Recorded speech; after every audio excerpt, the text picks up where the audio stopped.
você tinha um terceiro elemento, além dessa convivência entre Estado normativo e Estado de prerrogativas ou Estado de exceção. No interior das ditaduras, isso é universal de todas. Você tinha uma declaração jurídica que instaurava a ditadura. Então, com Hitler foi o decreto de emergência de 33, logo depois a lei de plenos poderes. Aqui no Brasil foi o ato institucional número 1, todos com características muito semelhantes, de querer, inclusive, dar uma imagem de normalidade. Se você pegar as razões do ato institucional número 1, ele fala, não, a Revolução de 64 é moderada, porque nós queremos dar prosseguimento à Constituição de 46, nós continuamos com ela com vigência. Então, esse mecanismo funcionou, grosso modo, em todos esses estados bonapartistas ou ditaduras que você teve no século XX. Muda isso no século XXI. Você passa a ter não estados de exceção por governos de exceção, mas estados de exceção por medidas de exceção no interior do que se chama democracia. Ou seja, há uma diminuição paulatina da intensidade dessas democracias em termos de garantia dos direitos, né? Esse mecanismo ocorre de formas diferentes no mundo. O primeiro mundo ocorre de um jeito, aqui de outro. O primeiro mundo é o executivo ainda, que é o soberano fundamental que impôs as exceções, a partir de um regime jurídico especial de segurança nacional e a figura do estrangeiro e a figura do inimigo. Aqui no Brasil foi o sistema de justiça que impôs inicialmente essas medidas de exceção. A figura do inimigo inicialmente era o traficante, passa para o bandido na década de 90, e migra para a política com o caso do mensalão.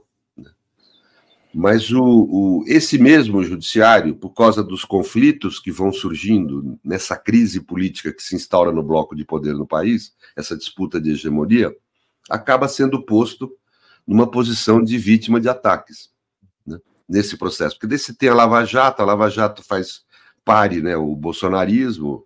Na realidade, não pare. A organização no ambiente social de um movimento reacionário que pleiteava um estado de segurança no lugar do estado de democracia burguesa, como você falou, existe desde a década de 90, mas ele migra para a política, ele atinge o patamar de ser um movimento político, com força, etc., a meu ver, com a Lava Jato. Ela é o instrumento que possibilita isso. E daí, quando o Bolsonaro assume o poder, passa a haver um ataque ao judiciário e o judiciário reage, né? Eu acho que esse é o mecanismo estrutural. Mas hoje o que nós temos é efetivamente o judiciário com um importante papel de defesa desse mínimo que é a democracia, aí, né? Esse mínimo de possibilidade, de sociabilidade e de luta para nós, né? Então ele está com um papel importante. Não é um papel fácil. Esse debate é feito na área jurídica há mais de 100 anos. Entendeu? Karl Lowenstein, por exemplo, importante constitucionalista, quando da ascensão do nazismo em 1937, escreve 2 artigos e diz: o único mecanismo de você conter o nazifascismo é o estado de exceção, é suspender os direitos dos nazifascistas, né, um governo democrático, e instaurar o que ele chama de uma democracia autoritária. Isso, grosso modo, muita gente, Balador e Parieri, uma série de autores começaram a defender isso, você decretar quase que uma ditadura, entre aspas, um estado de exceção, para defender a democracia, né? Pós-guerra isso não se põe mais, porque os mecanismos jurídicos se aperfeiçoam, você passa a ter outros mecanismos de defesa, e o judiciário nosso está conseguindo, acho que dentro desse parâmetro, realizar. Agora, existe, nesses momentos de ascensão da extrema-direita reacionária, nós temos que fazer um mecanismo que é a crítica da crítica, sempre, né? Quem adota supra-assunção, dialética, essas coisas com modo de pensar, sempre está fazendo isso. Mas você tem que fazer a crítica da crítica, quer dizer, veja, você pega Carl Schmitt, ele faz críticas à democracia na época em que ele está construindo a teoria totalitária dele, críticas corretas, muitas vezes, se você for ver a crítica isoladamente, né? Só que ele faz não para fortalecer a democracia, ele faz para destruir e instaurar um sistema totalitário de extrema-direita. Então nós temos que enxergar isso, quer dizer, muitas das críticas feitas ao Alexandre têm esse vício, esse problema. É uma crítica feita ao ministro e ao STF, não para melhorar a democracia, não para avançar os direitos, né, mas para poder destruir esses direitos e instaurar um sistema autoritário no país, né? Isso que é o... E aí, desculpe, está sendo longo,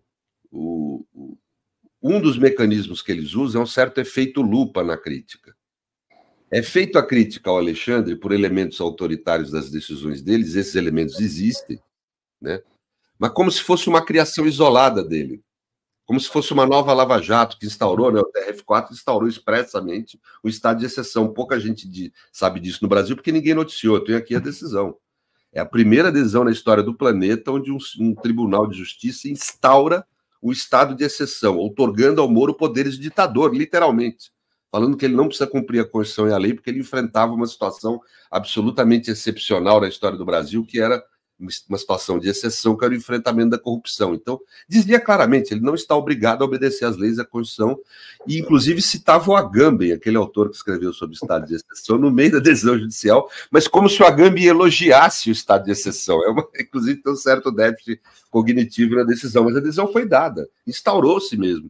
Não tem nada a ver, o Alexandre não fez isso. O que ele faz é reproduzir elementos autoritários que estão no nosso sistema.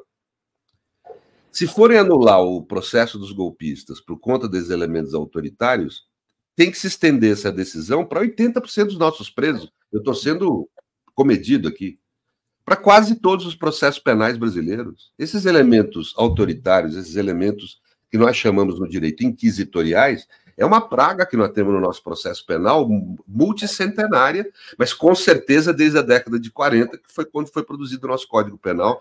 A nossa legislação penal é cheia de elementos autoritários, é prenha. Não é inclusive não é uma legislação processual penal compatível com a nossa Constituição de 88. Né? E isso é uma praga no sistema.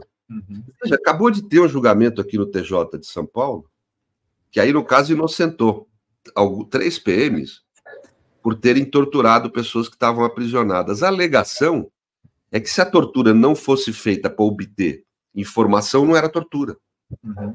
Era uma violência comum, uma lesão corporal. Onde está isso na lei? Lugar nenhum. Isso é um forte elemento autoritário no sistema. Quer dizer, essas coisas ocorrem todo dia. Quem atua com direito, como eu atuo quase 40 anos, sabe que é todo dia. O Mauro deve lembrar, nós nos conhecemos há muitos anos atrás, né? Ele não deve lembrar, lá em São Bernardo do Campo. E desde aquela época, eu era menino, era secretário de negócio de São Bernardo, vivia vendo essas coisas, desde aquele momento da minha vida. Né? Então, esses elementos autoritários, eles estão classicamente presentes, e nada de novo.